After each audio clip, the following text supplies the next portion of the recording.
Hello everyone. இன்னைக்கு நம்மளோட வீடியோவில் என்ன பார்க்க போகிறோம்னா how actually animes R mat. இந்த ஒரு கண்டென்ட் பேஸ் பண்ணி தான் நம்ம இன்னைக்கு இந்த வீடியோவில் பார்க்க போகிறோம்.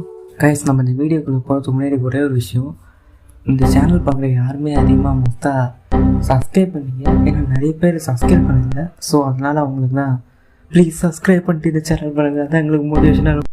அனிமே உருவாக்குறது நமக்கு பல விஷயம் தேவைப்படும். அதில் நமக்கு பேசிக்காக தேவைப்படுறது மொத்தம் 5: script, story board, animation, audio, editing. First ஒரு அனிமே மேக் பண்ணால் அதுக்கு ஒரு நல்ல ஸ்கிரிப்டை எழுதிட்டு எல்லாம் குரூப்பாக டிஸ்கஷன் பண்ணாங்கன்னா அந்த ஸ்கிரிப்டை டிராஃப்ட் பண்ணலாமா இல்லைனா இப்படியே கண்டினியூ பண்ணி அனிமே செய்யலான்னு முடிவு எடுப்பாங்க.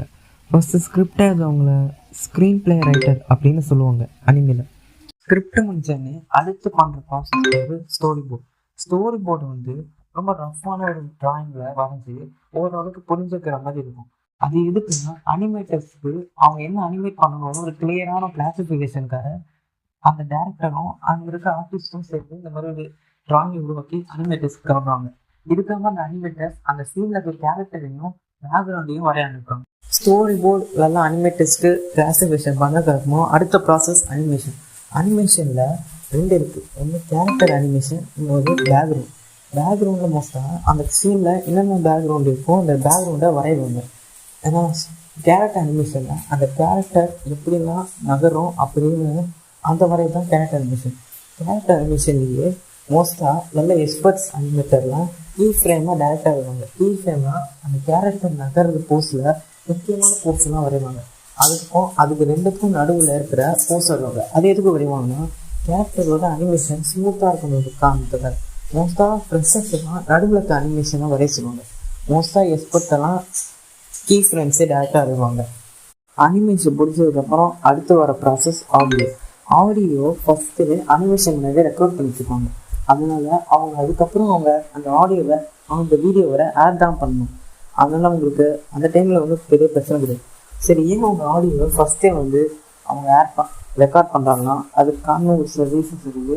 மோஸ்ட்டாக அவங்க ஆடியோ ஃபஸ்ட்டே ரெக்கார்ட் பண்ணதுனால இந்த சீன் எவ்வளோ டியூரேஷன் இருக்குன்னு அவங்களுக்கு ஒரு கிளாசிஃபிகேஷன் இருக்கும். இதனால் அனிமேட்டர்ஸ் அதுக்கு தகுந்த மாதிரி டியூரேஷனில் அனிமேட் பண்ணுவாங்க. அனிமேஷன், ஆடியோ இது எல்லாம் ரெடியானதுக்கப்புறம் எடிட்டிங்கில் இது எல்லாத்தையும் ஒன்றா சேர்த்து அனிமையை ரெடி பண்ண ஆரம்பிப்பாங்க. மோஸ்ட்டாக எடிட்டிங்க்கு ஒரு நல்ல எடிட்டர்னால் சூஸ் பண்ணி அவங்களோட எடிட் பண்ணுவாங்க. இந்த எடிட்டிங் ப்ராசஸில் தான் அவங்க அந்தந்த சீன் எங்கெங்கே வரணுமோ அங்கங்கே அவங்க ஸ்கிரிப்ட் படி வைப்பாங்க. இந்த எல்லா ப்ராசஸும் முடிஞ்சதுக்கப்புறம் நம்ம ஒரு அனிமையை பார்க்க முடியும். ஸோ இந்த வீடியோக்கு அப்புறம் இந்த அனிமே மோஸ்ட்டாக ரிலீஸ் பண்ணாங்க. ஏன்னா எல்லா அனிமைக்கும் ரொம்ப கஷ்டப்பட்டு அனிமேஷன் பண்ணுவாங்க. முன்னாடி டைம் மாதிரி இல்லாமல் இப்போ அனிமேஷன் குவாலிட்டியும் கண்டிப்பாக ஏற்றனால அனிமேட்டர்ஸ் ரொம்ப நாள் ஒர்க் பண்ண வேண்டியதாக இருக்கும். இன்ஃபேக்ட் ஒரு சில பேர் தூங்காதையும் ஒர்க் பண்ணுவாங்க. அதனால அவங்களெல்லாம் கிரிட்டிசம் பண்ணாத, ஓரளவுக்கு கதை நல்லா சொல்லுங்க. இந்த மாதிரி அனிமையும் ஓகேயாக இருக்குது, இதையும் பார்ப்பான்னு சொல்லாதீங்க. அவ்வளோதான் இந்த வீடியோ. தேங்க்யூ ஃபார் வாட்சிங். நெக்ஸ்ட் வீடியோவில்